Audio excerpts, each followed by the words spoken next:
참 고마우신 우리 아버지 하나님, 오늘도 우리 사랑하는 성도님들과 함께 기도회로 모였습니다.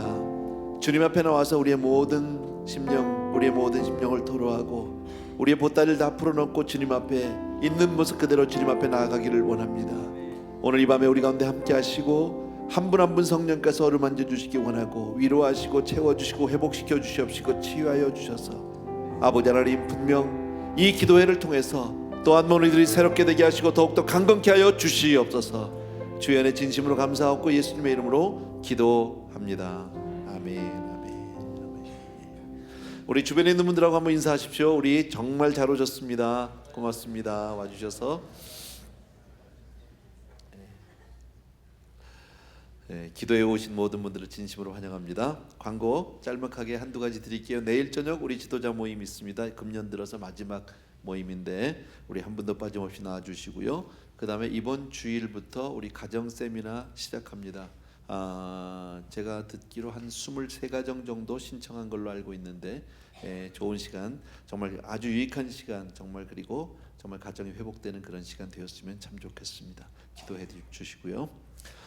오늘 하나님 말씀은요, 우리 잘 아는 말씀이 마태복음 14장 22절부터 33절까지 있는 말씀이에요. 마태복음 14장 22절에서 33절까지요. 저하고 한 절씩 우리 교독하겠습니다. 제가 먼저 읽을게요.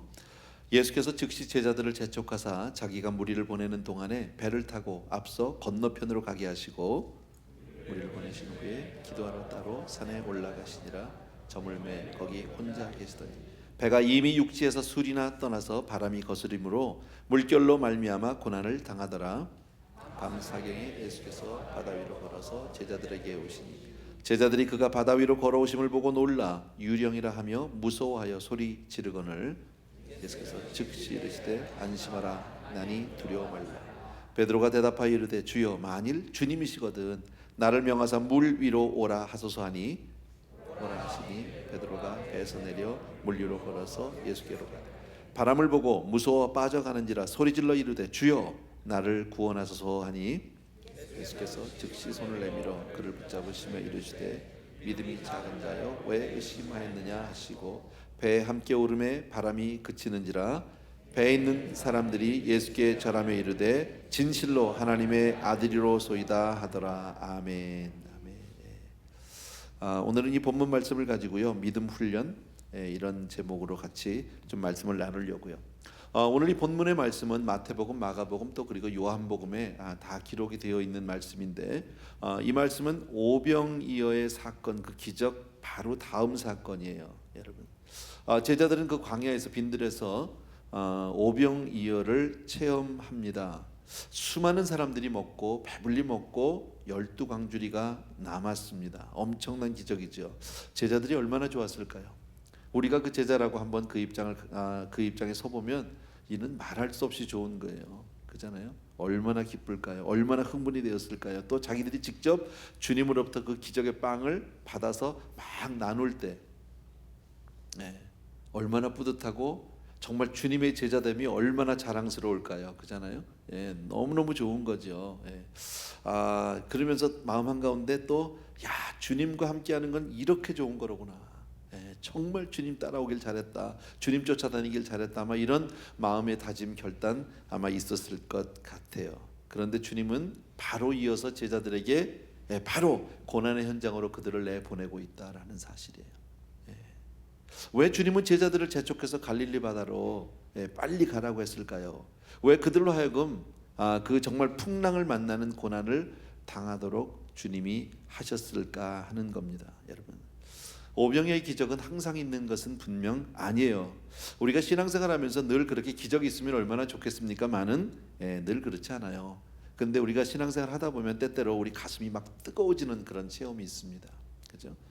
주님이 막 바로 앞에 내 있는 것 같고 임재를 느끼기도 하고 주의 음성을 들을 때도 있고요. 또 어떤 경우에는 환상을 보기도 하고 놀라운 기적을 체험하기도 합니다. 그럴 때 우리는 대개 눈물로 하나님 앞에 나와서 고백을 합니다. 그리고 주님이 뭐라고 얘기하지 않았는데도 내 스스로 헌신하고 결단하고 주님 앞에 서약하고 이런 경우들이 참 많습니다. 그러나 그런 초자연적인 어떤 능력들은 항상 있는 것은 분명히 아니다. 사실은 더 많은 경우에 있어서는요, 갈릴리 바다 같은 때가 더 많아요. 우리가 신앙생활하면서 고난을 체험할 때가 훨씬 많다. 현실이 두렵고 그리고 정말 무섭고 외롭고 정말 우리네 인생을 하루하루 살아내기가 얼마나 어려운지 모르는 그런 경험이 훨씬 더 많습니다.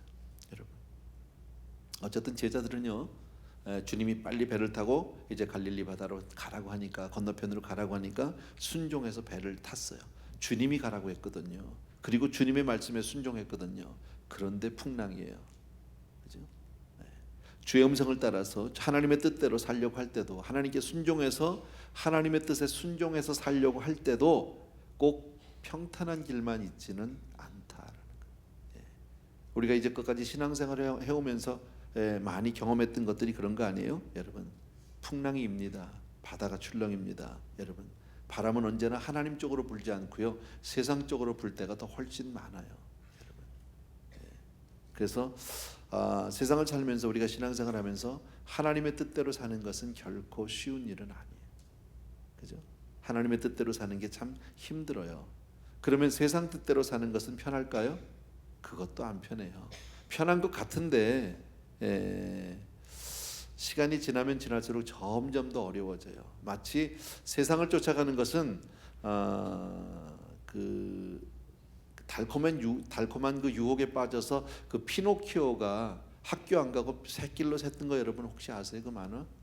나중에 얼마나 힘들어요. 다 붙잡혀 가지고 짐승우리에 갇히고 막 이러는 거 만화 영화에서 본 기억이 있어요. 처음에는 너무나 좋았죠. 친구들하고 마음껏 노는 줄 알았죠. 학교도 안 가고. 그러나 잠깐이에요. 세상을 쫓아가는 것도 결코 쉽지 않아요. 그래서 간혹 가다 보면 이렇게 젊은 날에 젊은 시절에 막 그 세상의 유혹을 쫓아서 막 그렇게 쉽게 살려고 했던 분들이 있는데 나중에는요, 정말 죽기보다 어려운 인생을 사는 모습들 참 많이 본다. 그래서 우리는 힘이 들어도 주님이 가라고 하는 길을 가야 하는 거예요. 여러분, 아멘입니까 여러분? 힘들어요. 신앙생활이 그렇게 편안하게 뭐 두 손 놓고 막 노래하면서 갈 수 있는 것만은 아니에요, 여러분. 근데 인생은 풍랑이 있어요. 캄캄해요. 보이지 않아요. 한치 앞이 보이지 않고요, 맞바람이 불어쳐요. 여러분, 정말 힘들게 노를 져도 하나도 한 발자국도 나가지 않는 경우가 너무 많아요. 때로는 너무너무 피곤해서 정말 다 놓아버리고 싶은 마음도 있고요, 포기하고 싶은 마음도 없지 않아 있어요. 여러분, 우리가 살면서 늘 건강할 수만 있나요? 여러분, 늘 우리가 행복할 수만 있나요? 늘 잘 살 수만 있나요? 그런 삶은 없어요, 세상에요.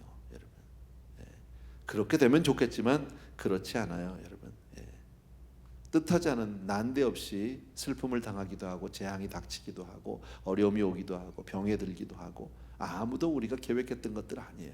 근데 문득 내 삶 가운데는 그런 일들이 터진다라는 거예요. 다시 한번 여러분 기억할 것은요, 주님이 가라고 주님의 뜻대로 순종하기 위해서 주님의 뜻대로 순종하며 살아도 꼭 평탄한 길만 있지는 않다는 것 꼭 기억해 주셔야 합니다. 그렇다면 왜 주님은 뻔히 제자들이 이제 고난을 당할 것을 아시면서 왜 그들에게 그 고난의 현장으로 그들을 몰아넣었을까요? 이유가 뭘까요? 여러분, 그들에게 가르쳐줄 교훈이 있다라는 거죠. 그들에게 꼭 하실 말씀이 있다라는 거죠. 여러분, 제자들은 그 어려운 풍랑 가운데서요, 힘들고 어려운 그 풍랑 가운데서 정말 두려워하고 정말 낙심하고 좌절하고 불안해하고 조금 전에 오병이어의 그 기적을 체험했을 때 그 기쁨, 흥분 다 없어졌어요. 새까맣게 잊어버렸어요. 여러분, 아까 말씀드린 대로 이 성경을 보면 이 사건은 바로 오병이어 사건 바로 다음이에요.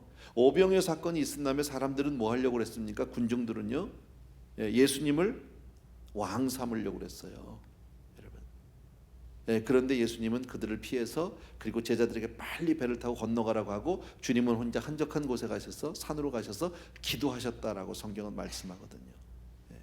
힘들어요. 근데 그 방금 전에 그 흥분, 그 방금 전에 그 정말 그 기쁨, 뭐 이루 말할 수 없는 그런 막 그 뭐라 그럴까, 설렘, 이런 것들을 다 떠나서 지금 풍랑 가운데서 막 지금 이렇게 어려울 때는 싹 다 잊어버렸어요. 그 흥분도 그 기쁨도 그거 다 없어졌어요. 왜 그럴까요, 여러분? 주님이 함께 계시지 않기 때문에, 주님이 보이지 않기 때문에 여러분, 때로 심지어는 주님이 나중에 물 위로 걸어오시잖아요. 그들에게 주님이 물 위로 걸어와도 주님을 주님으로 알아볼 수 있는 눈이 없었다라는 거예요. 여러분. 주님이 찾아와도 못 알아본다라는 거예요. 오히려 더 두려워했죠. 유령이라고 그랬죠. 더 불안해했죠. 한마디로 주님을 분별할 수 있는 눈이 없다라는 거죠. 마치 엠마오로 가는 제자들이 주님이 바로 옆에 서 있어도 누군지도 모르는 거죠. 그리고 불안한 가운데 있었던 것 같은.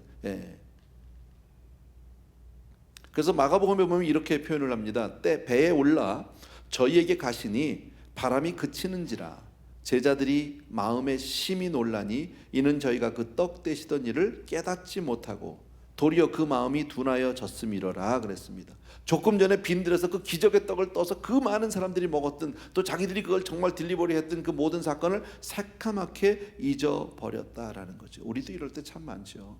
여러분, 신앙생활에서 막 뜨겁게 은혜 받고 막 그냥 감격의 눈물을 흘리고 하나님 앞에 찬양의 소리가 터져나고 찬양을 외치고, 근데 고난을 당하기 시작하면 언제 그런 게 있었는지 그냥 새카맣게 잊어버리고, 당장의 현실 앞에서 고통스러운 그 현실 앞에서 원망하고 불평하고 낙심하고 좌절하고 그럴 때가 훨씬 많다라는 거예요. 그때 주님이 하신 말씀이 있어요. 믿음이 작은 자요 어찌하여 의심하느냐.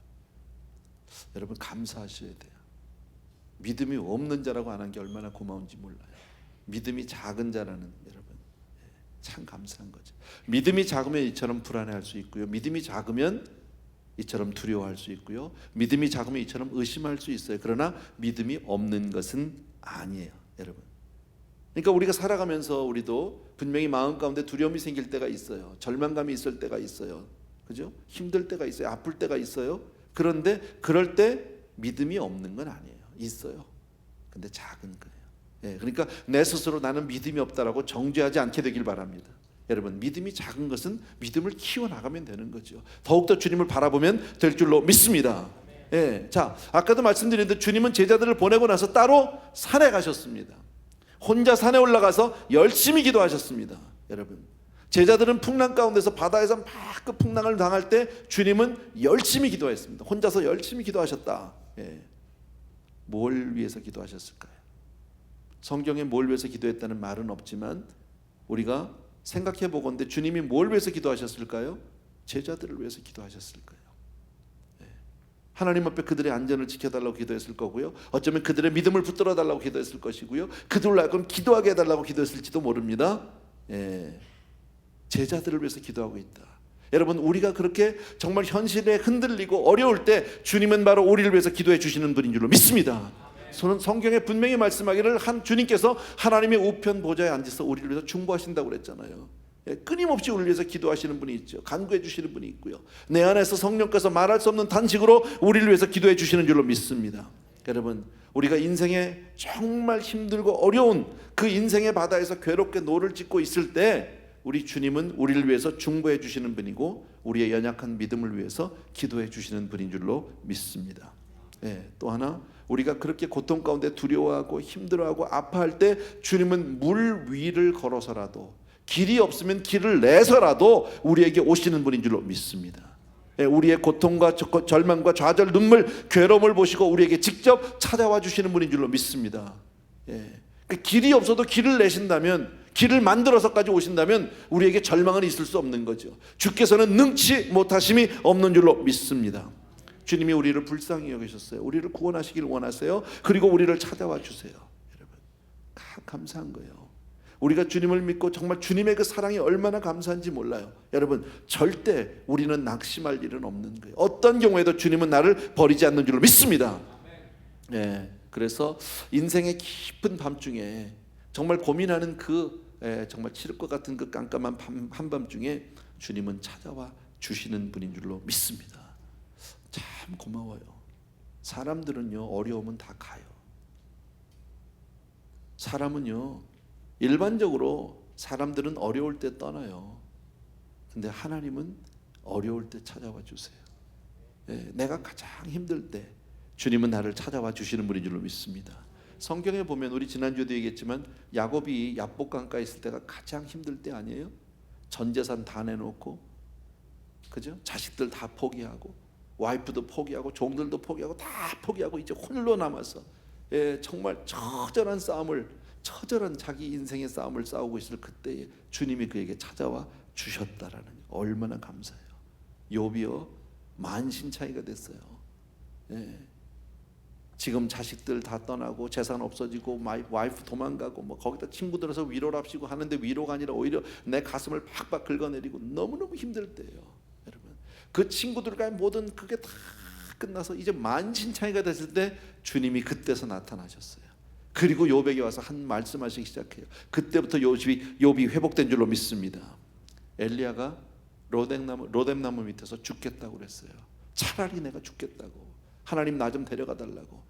그렇게 하나님 앞에 정말 절망해서 부르짖을 그때에 하나님은 그에게 찾아와 주셨어요. 바울과 실라가 감옥에 갇혔을 때 억울하게 매를 맞고 한밤중에 그들 가운데 하나님이 함께 주신 줄로 믿습니다. 다시 말씀드리는데 예수 믿어도 고통이 있고요, 예수 믿어도 고난이 있어요, 아픔이 있어요. 여러분, 믿지 않는 사람이나 마찬가지로 똑같이 인생의 풍랑 우리 피할 수 없어요. 여러분, 우리의 인생 가운데 앞으로 어떤 위협이 찾아올지, 어떤 풍랑이 올지, 어떤 아픔이 올지, 고민이 올지 우리 아무도 몰라요. 여러분, 피해간다고 얘기하지 않았어요. 한 번도 예수 믿으면 이런 거 다 없다 그렇지 않아요. 여러분, 그렇지 않아요. 그러나 하나님이 우리에게 확실하게 약속해 주신 거 하나 있죠.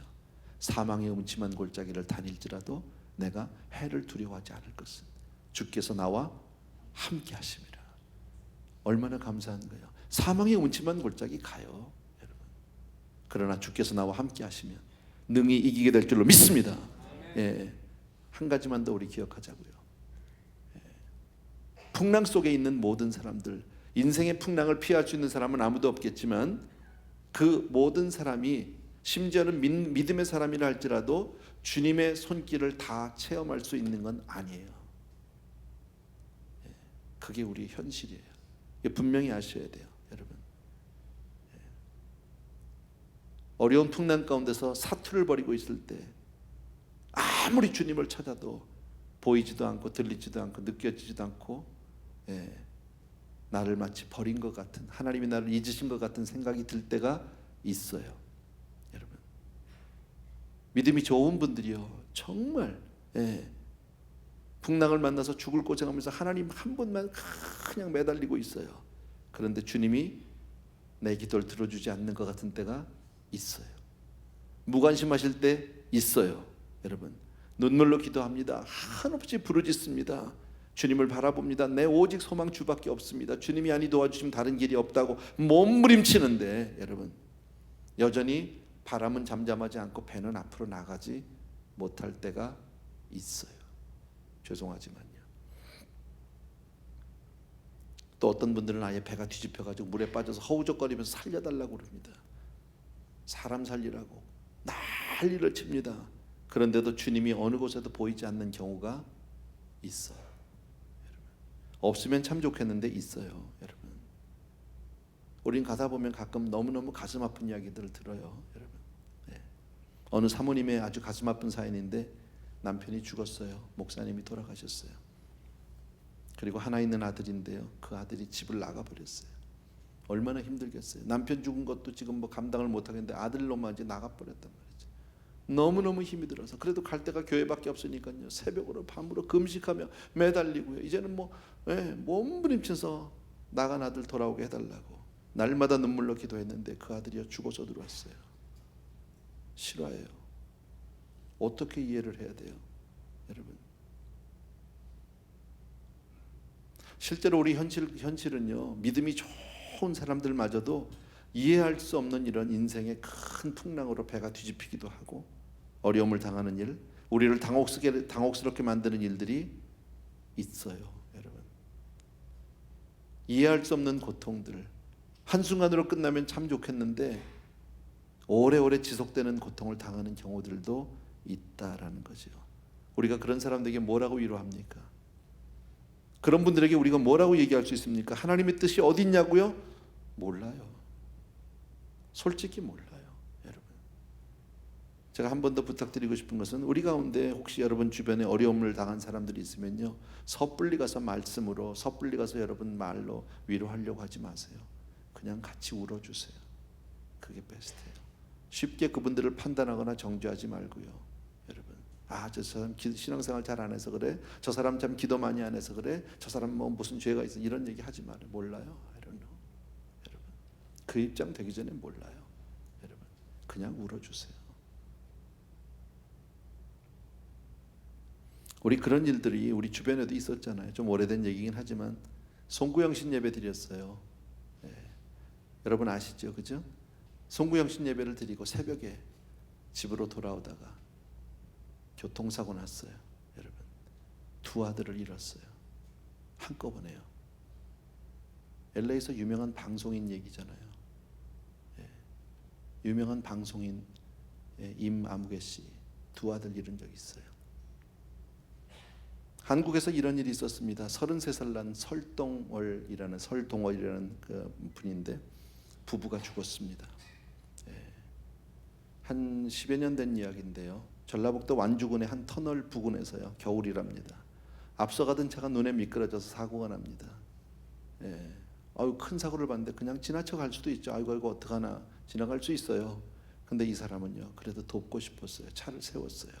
그리고 가서 그 사고 난 차량을 도와주고 있고, 그 아내는 뒤에서 차에서 내려서 다른 차들을 이렇게 수신호로 손으로 비키라고, 비켜가라고. 그리고 남편은 그 차를 도와주고 있는데 그 수신호를 보지 못하고 오던 차 하나가 미끄러지면서 이 아내와 남편을 동시에 치어서 다 죽였어요. 하루아침에 선한 일 하다가 남편과 아내가 죽고 차 안에는 3살짜리 아들 혼자 남았어요. 어떻게 이해를 해요, 여러분? 우리가 이 세상에 살면서 고통을 당하는 일을 피할 수는 없지만 설명할 수도 없어요, 여러분. 그럼에도 불구하고 우리 믿음의 사람은 분명히 몇 가지는 알고 계셔야 돼요. 이제부터 얘기하는 몇몇 가지를 여러분이 분명히 마음 가운데 품고 계셔야 해요. 여러분, 분명한 게 뭐냐면 하나님은 공의로우시다 믿으시면 아멘. 하나님은 공평하시다라는 거예요. 하나님의 공의가 죽지 않았다 믿으시면 아멘. 세상에 불공평한 일들, 어떤 이해할 수 없는 일들 얼마든지 일어날 수 있어요. 정말 양심이 눈꼽만큼도 없는 사람들, 바늘로 찔러도 피도 날 것 같지 않은 그런 사람들이 세상에서 잘 되나가는 거 보면 여러분 참 이해할 수 없죠. 시편 73편의 고백과 같은 거죠. 왜 저들은 악을 행하면서도 저렇게 편안하게 잘 먹고 잘 삽니까? 죽을 때도 왜 저 사람들은 저렇게 편안하게 삽니까? 여러분, 그런데 거기에 반면에 하나님의 뜻대로 살려고 몸부림치는 사람들은 비참하게 삽니다. 정말 인생을 살아내기 어렵습니다. 그것도 제명을 다하지 못하고 인생을 마치는 사람들도 얼마나 많은지 모릅니다. 그럼에도 불구하고 우리는 하나님은 공의로우시다라는 거예요. 하나님 공평하시다 믿으시면 아멘. 이건 우리 마음에 절대 변하면 안 됩니다. 어떤 경우에도 변하면 안 됩니다. 현실이 뭐라고 얘기하든지 간에 하나님은 공의로우신 분인 줄로 믿습니다. 여러분, 주님을 보십시오. 주님은 처음부터 끝까지 정말 이해할 수 없는 일들로 수없이 많은 어려움을 당하신 분입니다. 억울한 누명을 쓰고 십자가에서 죽었습니다. 그게 주님입니다. 하나님마저 억울한 대접을 받은 곳이 세상이라면 누구나 다 억울한 일 당할 수 있는 거 아니에요? 하나님도 그랬다는데요. 그죠? 세상이 아무리 불공평하고 억울하게 보여도 우리는 하나님을 의심해서는 아니 되는 줄로 믿습니다. 만약에 이게 흔들리면요, 우린 믿음이 다 흔들립니다. 여러분, 우리 제임스 집사님이요, 미안해 앞에 있는데 얘기하세요. 눈에 보이니까. 또 본인이 뭐 간증도 했으니까 알만한 사람 다 알아요. 정말 억울하게 해고됐어요. LA PD 경찰이었었어요. 인종차별 등등 뭐 자세한 디테일한 건 난 모르지만 어쨌든 그 문제 때문에 본인은 사실은 피해자고 교통사고를 당해서 수술만 지금 뭐 몇 차례 했는지 몰라요. 몸은 몸대로 만시장이가 되고, 그리고 억울한 누명을 쓰고, 그리고 해고가 됐어요. 하루아침에요. 얼마나 열심히 기도했는지 몰라요. 예배 때마다 얼마나 열심히 눈물로 기도했는지 몰라요. 나도 얼마나 많이 기도해주고 정말 하나님 앞에 그리고 기적이 일어날 것이다. 하나님께서 분명히 도와주실 것이다. 그 많은 재판 과정들이 있었어요. 그 많은 일들이 도와주실 것이라고요. 우리 생각대로 하나도 안 됐어요. 집사님이 뜻한 대로 바란 대로 하나도 되지 않았어요. 현실도 달라진 게 아무것도 없어요. 여러분, 도대체 하나님 왜 이러실까? 우리 집사님 너무 힘든데 왜 그러실까? 여러분, 너무너무 힘드니까 우리 제임스 집사님, 우리 와이프가 교회를 나오다가 한동안 쉬더라고. 도대체 나가고 싶지가 않다는 거예요. 우리 사역자들이 신방을 갔는데 하나님이 계신 것 같지 않다는 거예요. 뭘 잘못했다는 거예요. 우리가 내 남편이 뭘 잘못했냐는 거예요. 잘못해서 해고가 됐다면 나 이해하겠다. 잘못한 게 없는데 너무너무 억울한 일을 많이 당하고, 그럼에도 불구하고 난 몰라요. 그러나 그동안에 우리 집사님 믿음이 많이 좋아진 건 틀림없는 사실이고요. 그동안에 하나님만 바라볼 수 있는 믿음 생긴 건 너무 감사한 일이고요. 그러나 그 모든 것을 우리 그렇게 믿음 생겼으니까 덮자 그렇게 얘기할 수는 없어요. 우리가 남의 얘기라고 그렇게 얘기하면 안 되는 거죠. 몰라요. 그러나 중요한 건, 분명한 것은 하나님의 공의가 살아있는 줄로 믿습니다. 이해할 수 없는 고통 가운데 하루하루 우리가 풍랑을 헤쳐나가는 정말 힘겨운 삶을 산다고 할지라도 하나님은 살아계시다. 하나님의 공의가 살아있는 줄로 믿습니다. 우리가 이것을 믿지 않으면 우리 이 세상을 견뎌내지 못해요. 누구도 살아낼 수 없다라는 겁니다, 여러분. 또 하나, 하나님이 우리가 그렇게 몸부림치고 정말 하나님 앞에서 정말 그 인생의 어려운 풍랑 앞에서 괴로워할 때 주님이 우리의 고통을 알고 계시고 우리를 위해서 함께 기도해 주시는 줄로 믿습니다. 이걸 믿어야 하는 거죠, 여러분. 오늘 말씀에도 제자들이 그렇게 풍랑을 당할 때 하나님은 우리 주님께서 분명히 산 위에서 열심히 기도를 해주셨다라는 거죠. 그리고 고통당하는 제자들을 향해서 물 위로 걸어오셨다라는 거죠, 여러분. 길이 아니에요. 올 수 없는 길이에요, 여러분. 우리가 고통 가운데 있을 때 우리를 다 보고 계시고요. 아무것도 안 도와주는 것 같은데 결정적인 순간에 와서 도와주세요. 찾아오세요. 어떻게든지 오세요, 여러분. 예수 믿는 사람은요, 거꾸러져도 아주 엎어지진 않아요. 넘어져도 아주 엎어지지 않는다고 성경이 말씀하세요. 넘어질 수 있어요. 그러나 그것으로 끝나는 게 아니라 다시 일으켜 세워주시는 하나님의 은혜가 있는 줄로 믿습니다. 여러분, 하나님이 나와 함께 하신다 믿으시면 아멘. 그리고 보이지 않는 손으로 나를 붙들고 계시다 믿으시면 아멘. 또 한 가지요. 우리가 오늘 본문에서 볼 때는, 우리 본문을 통해서 볼 때 제자들은 작은 것을 잃었어요. 그러나 더 어마어마하게 큰 것을 얻었어요. 이게 무슨 얘기냐면, 여러분, 오병이어의 기적 사건 이후에 많은 사람들은 주님을 왕 삼으려고 했어요. 여러분, 주님이 우리의 왕이 되어달라고 그분을 모시려고 그랬어요. 막 납치하려고 그랬어요. 그때 제자들의 마음은 어땠을까요? 제자들도 마찬가지 아니에요? 주님이 임금만 되면요, 우리는 팔자가 확 피는 거죠. 제자들은 그때부터 정말 한 자리씩 하는 거죠. 은근히 바라지 않았겠습니까? 원하지 않았겠습니까? 주님이 왕이 되어주신다면요, 우리는 너무너무 좋다. 아마 그랬을지도 모릅니다. 근데 주님은요, 그 무리들을 뒤로 하고 제자들을 바다 한복판으로 몰아넣었습니다. 풍랑을 당하게 하셨습니다. 제자들이 꿈꾸던, 정말 세상에서 꿈꾸고 있던 자기들의 모든 꿈은 한순간 다 사라져 버렸습니다. 그러나 바다 위로 걸어오시는 주님을 보면서 영원한 왕을 보게 되었어요. 아멘입니까, 여러분? 작은 것을 잃었지만 더 엄청나게 큰 것을 바라보게 됐다라는, 세상 것과 비교할 수 없는 그런 영원한 나라의 영광을 회복하게 된 줄로 믿습니다. 그러니까 작은 것을 잃었지만 훨씬 더 큰 것을 우리는, 제자들은 얻게 된 줄로 믿습니다. 우리는 일반적으로 그렇게 생각해요. 돈 잃으면 하나님이 돈으로 갚아주시면, 돈으로 회복시켜 주시면, 돈이 생겨야 주님이 나를 도와줬다고 생각해요. 내가 건강을 잃으면 하나님이 나에게 건강을 주셔야, 다시 회복시켜 주셔야 하나님이 내 기도에 응답했다고 생각해요. 맞죠? 잃어버린 것을 다시 그대로 찾게 해주면 그게 회복은 맞는 거죠. 그렇게 맞는 건데, 그런데 그렇게 되지 않을 때도 많아요. 여러분 아세요? 돈을 잃었는데 돈 대신에 가정을 회복시켜 주실 수 있어요. 사업을 하다 망했어요. 그런데 사업을 일으켜 주신 게 아니라 믿음을 주셨어요. 그런 경우 많잖아요, 우리에게. 그죠? 꼭 내가 잃은 것을 그걸로 받은 게 그게 회복이 아니에요. 하나님의 방법은 우리의 생각과 달라요. 하나님의 뜻은 우리 뜻과 다르다고 성경 이사야서에 분명히 말씀하고 있어요. 그러니까 내가 원하는 대로, 내 방식대로 응답이 오지 않는다고 해도 낙심해서는 안 되는 줄로 믿습니다. 아멘. 주님은 어떤 방법으로 해도 우리를 회복시켜 주실 거예요. 더 좋은 것으로 주실 줄로 믿습니다. 마지막으로 한 가지만 더 기억하세요. 영원한 하나님 나라에서 정확하게 보상해 주실 줄로 믿습니다. 네, 이건 우리 분명히 믿어야죠. 세상 가운데서 우리 억울함 당할 수 있고요, 손해 볼 수 있어요. 여러분, 그날이 오면 우리 마음에서 정말 우리 마음을 괴롭히던 그 모든 슬픔과 모든 아픔과 고민이 눈 녹듯 사라져 버릴 줄로 믿습니다.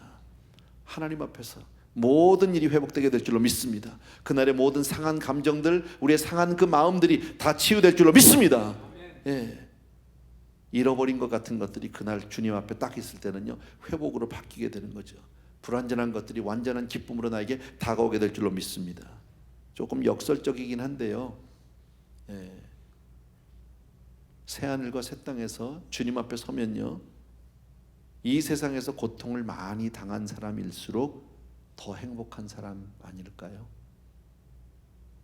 순교자, 어떻게 생각하세요?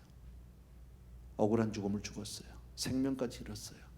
그러나 하늘에서는 가장 큰 상급을 받는 사람이고 위로를 받을 사람이 바로 그분들인 줄로 믿습니다.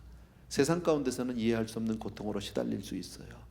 그러나 끝까지 믿음을 잃지 않고 주님을 바라보았더니, 끝까지 믿음을 잃지 않고 주님 한 분만을 의지했더니 세상에서 모든 고통은 꿈처럼 사라져버리고 끝나게 된다는 거예요. 아멘입니까 여러분? 네, 이것이 오늘 본문을 통해서 우리가 조금 몇 가지 생각해 볼 것들이에요. 분명히 세상에서 오병이어를 통해서 세상에서 얻을 수 있는 많은 것들이 있었고, 제자들이 세상에서 어느 정도 성취할 것 같고 손에 잡히는 것 같았는데 주님은 그게 아니라는 거죠. 그리고 고난의 현장으로 우리를 밀어붙이셨어요. 여러분, 기억해 주세요. 세상 살면서 우리가 모든 것이 내 뜻대로 내 생각대로 안 될 때 참 많아요. 그러나 그렇기 때문에 우리는 더욱더 주님을 의지해야 한다. 그렇기 때문에 우리는 더욱더 주님을 붙들어야 한다. 믿습니까 여러분? 신앙은 그런 거예요. 여러분, 우리 가운데 힘들지 않은 사람 아무도 없다니까요. 아프지 않은 사람 아무도 없다니까요. 예. 제가 가장 최근에 했던 이야기 가운데 생각나는 것은 우리 노회 목사님들 앞에서 제가 그런 얘기를 했어요. 사실 우리 노회에서 많은 목사님들이 저를 바라보면 저는 부러움의 대상이에요. 예. 아, 참 저분은 어떻게 저렇게 교회가 편하고 목회가 잘 되냐 이러는 사람이에요. 근데 내가 첫마디에 그랬어요. 힘들지 않은 목회 없다고, 어렵지 않은 목회 없다고. 예. 여러분이 볼 때는 다 편안한 것 같아도 나는 내 나름대로 힘들고 어려움이 다 있다고. 그게 목회라고. 예. 나는 늘 뭐 무지개만 보고 살고 꽃밭길만 걸어가고 난 그렇게 사느냐 아니라고. 여러분이 힘든 것 이상으로 나도 힘들고 아픈 것 이상으로 나도 아프고 그래야 되는 거라고. 그게 목회고 그게 우리의 신앙이라고. 그렇게 제가 말씀을 드렸어요. 사실이에요. 여러분, 다 마찬가지예요. 힘들지 않은 사람 아무도 없어요. 세상 살면서 여러분, 우리가 다 육신적으로 편하고 경제적으로 편하고 건강하고 다 모든 게 잘 되면 신앙 제대로 할까요? 안 해요. 여러분, 그러면 우리가 주님을 매달리지 않아요. 세상 것에 더 집착해요. 더욱더 세속적이 되기 시작해요. 신앙은 하나의 액세서리가 되어버리고 말아요. 하나님 우리를 그런 사람을 만들고 싶지 않은 거예요. 참 신앙자로, 주 없이 살 수 없는 사람으로. 그래서 마침내 우리가 하나님의 품에 앉을 때가 가장 행복한 순간이 될 수 있도록 하나님 우리를 끊임없이 변화시키고 우리를 훈련시켜 주시는 줄로 믿습니다. 아멘. 기도하는 시간인데 우리 찬송 하나 드립시다. 아까 우리 찬양팀하고 같이 드렸는데 주품에 우리 찬양팀 나 좀 도와주시면 좋겠고요. 참으로 고마우신 우리 아버지 하나님, 오늘 이 밤에 우리 사랑하는 성도님들과 함께 우리 아픔과 고난을 놓고 주님 앞에 간절히 간구합니다. 우리가 바라는 대로, 우리가 원하는 대로, 우리가 생각한 대로 되지 않을 수 있습니다. 그러나 아버지, 그 어떤 경우에도 우리 사랑하는 성도님들이 믿음만큼은 저버리지 않게 도와주기 원하고, 주님 때문에 낙심하거나 주님 때문에 좌절하거나 주님 때문에 주저앉는 일은 없도록 도와주시길 원합니다. 눈앞에 보이는 현실이 더욱 어려워지고 힘들다 할지라도 내 주님 한 분만은 꼭 붙들고 승리하는 우리 모든 성도님들을 다 되게 하여 주시옵소서. 우리가 이해할 수 없을 때라도 하나님은 공의로우시고 하나님은 살아계시고 하나님은 나를 사랑하는 줄로 믿습니다. 영원한 하나님의 나라에서 정확하게 보상해 주시고 모든 것을 회복시켜 주실 줄로 믿습니다. 그러나 이 가정, 이 땅에 사는 동안에도 아버지 때때로 하나님의 임재를 경험할 수 있도록 도와주기 원하고, 하나님이 나와 함께 하심을 확인할 수 있도록 하나님 도와주시면 아버지 우리 성도님들이 힘을 나겠습니다. 아버지 하나님의 가정을 위해서 축복하고 우리 남편과 아내들을 위해서 기도했습니다. 아버지 하나님 특별히 우리 남편들을 세워주시기 원하고 우리 자녀들을 지켜주시기 원하고, 아버지 하나님 고민하는 자녀들이 얼마나 많은지 모릅니다. 아버지 하나님 진로가 아버지 결정되지 않아서 아파하는 자녀들이 얼마나 많은지 모르는데, 살아는 아버지 이 땅에서도 머리가 될지언정 꼬리가 되지 않게 도와주시기 원하고, 위에 있을지언정 아래에 있지 않게 도와주시기 원하고, 아버지 하나님 하나님을 기뻐하는 믿음의 가정들로, 믿음의 자녀들로 그렇게 축복하여 주시옵소서. 가정들마다 성령 충만케 하여 주시옵소서. 이제는 우리 주 예수 그리스도의 은혜와 하나님 아버지의 그 무한하신 그 사랑하심과 성령님의 내주인도 교통 충만 역사하심이 이 저녁에 나와서 다시 한번 하나님을 더욱더 붙들고 의지하는 모든 기도의 용사들 위해 이제로부터 영원토록 함께 계실지어다. 아멘, 아멘.